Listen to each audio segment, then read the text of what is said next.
उमा भारती के वो बोल जिसमें उन्होंने लोधी समाज से कहा था कि आप जिसको वोट देना चाहें दे सकते हैं, हम आपसे वोट की बात नहीं करेंगे।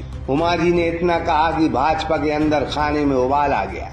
इसी बीच अब भाजपा लोधी समाज के एक बड़े चेहरे पर डोरे डाल रही है। नाम है शिवपुरी के प्रीतम सिंह लोधी। अब सवाल है, क्या उमा भारती और प्रहलाद पटेल से काम नहीं चलेगा?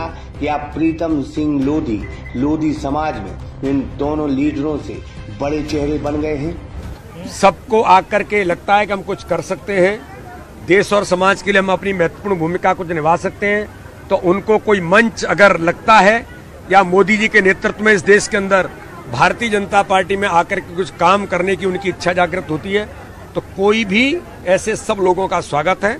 वो आ सकते हैं बूथ लेवल पर भी और बड़े स्तर पर। क्या बीते दिनों उमा भारती की प्रीतम सिंह लोधी से जो मुलाकात हुई उसमें कुछ ऐसे संकेत थे जिससे पार्टी को नुकसानी हो सकती है? क्या प्रहलाद पटेल 2023 के चुनाव में लोधी वोट को नहीं साधेंगे?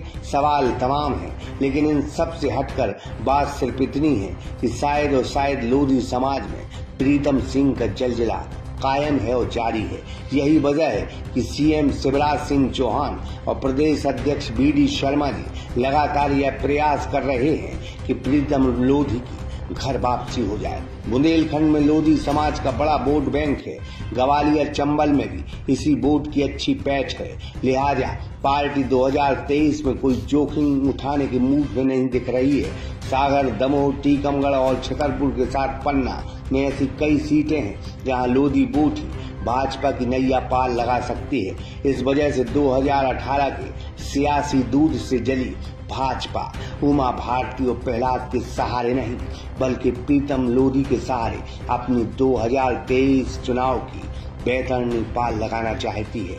प्रीतम ने सिर झुकाना सीख लिया है। यही वजह है कि जमहूरियत में उसका आजकल सरदारी का दौर चल रहा है और भाजपा इस बात को अच्छे से समझ भी रही है और भांप भी रही है।